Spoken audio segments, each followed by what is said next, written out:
Good morning. This is Bill from Auto Europe in Naples, and today I have this incredible Jaguar. This is a very special piece. It's a 1998 Jaguar XJR. Now, what the R means is that under the hood of this rather elegant sedan is a 370 horsepower supercharged twin intercooled V8. In 98, when this thing came out, it was the king of the hill. It beat the E39 M5 by a couple of years and, the Mercedes AMG cars. This thing had more horsepower, better suspension, bigger wheels, and was, predominantly thought of as the ultimate. And it certainly holds true today. What a collector car this is going to be. Look at the color of this. You have to forgive me. I didn't look it up beforehand. This burgundy metallic. It reminds me of Porsche's Arena Red, but is an absolutely stunning color. And just look at the styling. The styling. That is the thing about Jaguars. The Jaguar any model is just the best looking car in the road. And it certainly holds true in this design. Really, really gorgeous. Look at the big twice pipes at the bottom. The actual genuine real chrome trim on the bumpers. It's actually, though it has a ton of chrome on it, it's kind of muted for a Jaguar, which gives it frankly just the right amount of chrome. You can see the low sleek roof line, the beautiful front end, absolutely gorgeous. And look at that leaper cat. That thing is angry, it is pouncing, it is ready to just shred some other animal out of its very existence. The mesh grille, it's just a beautiful, beautiful car to behold. And what a machine to boot. All independent suspension, giant brakes, again, 370 horsepower and just about the same pound-feet of torque. It is a monster, an absolute monster. 0 to 60 in I think it's 5.2, I want to say. Yeah, somewhere in the fives anyway. And a quarter-mile time under 14 seconds. In 98, the performance on this car was absolutely stellar. Something of a muscle car wearing a tuxedo. And then, of course, you get the Jaguar side of things, which means that it's elegant, which means that the guy driving it is probably sipping a martini somewhere. He probably has leather driving gloves and, some kind of Gucci loafers. He's obviously very well bred and educated and, looking for a very stylish lady to grace the passenger seat and go, break up an international spy ring or just get a nice steak somewhere. Again, okay, there it is. Absolutely gorgeous outside. The car has about 87,000 on it, has been very, very well kept, very low miles for the year. Look at the beautiful chrome around the window frames. Gorgeous, and that is genuine proper chrome, not some kind of polished aluminum junk. It's the real stuff. But at the same time, like the chrome on the trunk has been made monochrome, kind of a pun there, and the door handles, that R styling just gives it the right amount of muscle. And that's another interesting thing about these cars. You see a big black V12 S-Class. Frankly, it's probably going to be the bad guy who's driving that car. This car could go either way. You could be some sort of an international, trafficker, bad guy, the Kaiser Sose type, or, you could be a British vigilante retired from the MI5 going out to fight them. So it's one of those rare cars that can be sinister in a good way or a bad way. Forgive me, it's early. I don't know what the hell I'm going on about. Anyway, let's have a look inside. I tell you what, we'll start with the trunk. The nice thing about the trunk on this car is the access. It's a nice size, good trunk, very big, very proper. You have a full-size spare tire under there on a matching rim, which is nice. You've got your CD changer, and look at that wide gulf. So you have total access to that trunk. Very, very easy, nice to get to. Here in the back seat, you can see room for 3 adults. Very nice. Beautiful Connolly leather, absolutely gorgeous in parchment. Contrasting carpets. Walnut trim in the doors. This has the Harman Kardon sound, which, frankly is better with opera or Sinatra than it is with Megadeth, and that's just fine. And everything is absolutely lovely back there. On the package itself, you can see a nice big subwoofer, part of that premium sound system. Look at that antenna. God, that's so 90s. That is, of course, for an old cellular phone setup that's no longer with the car, but the antenna remains. I remember in the 80s and 90s when that thing came out, everybody raced to get one of those antennas, whether they had a phone or not. They had to paste an antenna on the back of their car.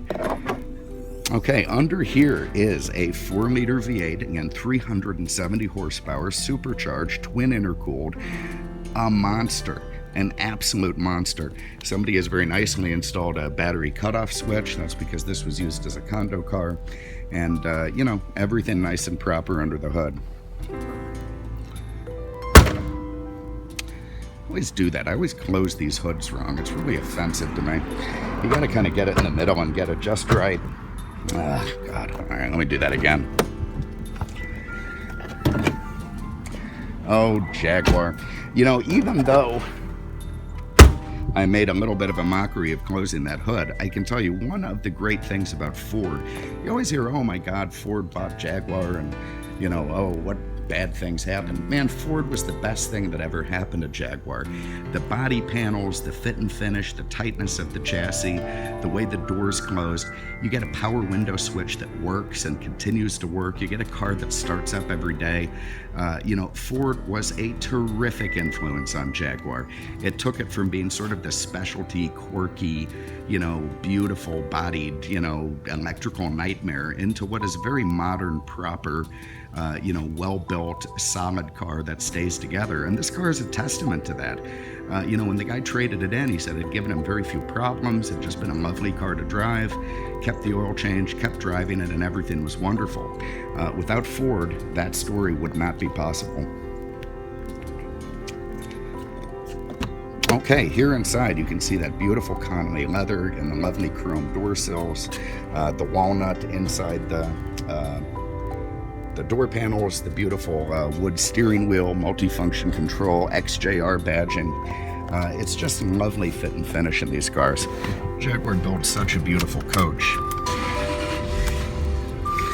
There is that big V8, and that's what makes this car so great, is you've got all the stylish elegance of a Jaguar with an absolute rocket under the hood, an absolute monster. Let's get some AC going. Leave the radio off for the moment. You can see everything's very nice here. Beautiful round gauges, just what you need. I love the supercharged badging on the tack. That harkens back to an earlier age of British cars. Dash is in terrific shape. Again, the real walnut in the dash. Very nice gated J shifter, form of a Jaguar. 5-speed automatic transmission. You've got even the cup holders up there are wrapped in leather, which is nice. This ashtray cover, you know, as is common, Ford didn't get that to work, so that's going to stay open, but, you know, not too shabby. You've got heated seats. If you want to turn off your traction control and roast those rear tires off, you can do it with that guy. Again, your premium sound system with cassette, CD in the back, and you can use a cassette adapter to run your iPad or, you know, iPhone or, you know, whatever you want. Let's give it a ride. You have to forgive our humidity this morning. It just absolutely blankets the car and makes everything foggy. Nice low chassis. It really plants to the ground. So, you know, off a standing start, you don't feel it as much. I mean, don't get me wrong. It'll throw you back in your seat. But if you're rolling 20 miles an hour passing speed and you hammer it, this thing explodes. All of that torque and horsepower and supercharger boost come into play and just absolutely thrill you.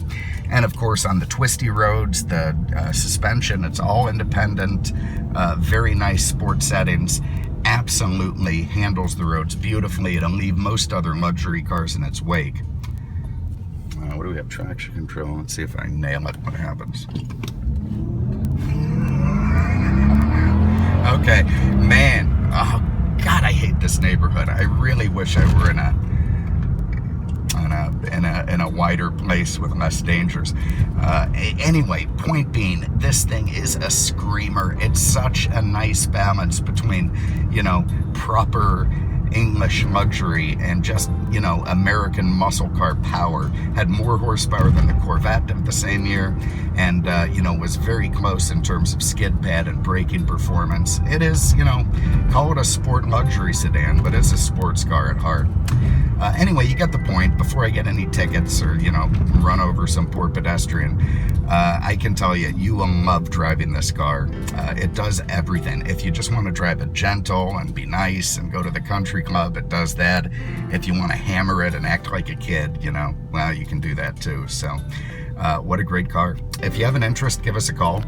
239-649-7300. That's God, I just can't stop doing that. 239-649-7300 on the web at mercedesexpert.com. Thank you so much for having a look. We appreciate it. We'll see you with the next one.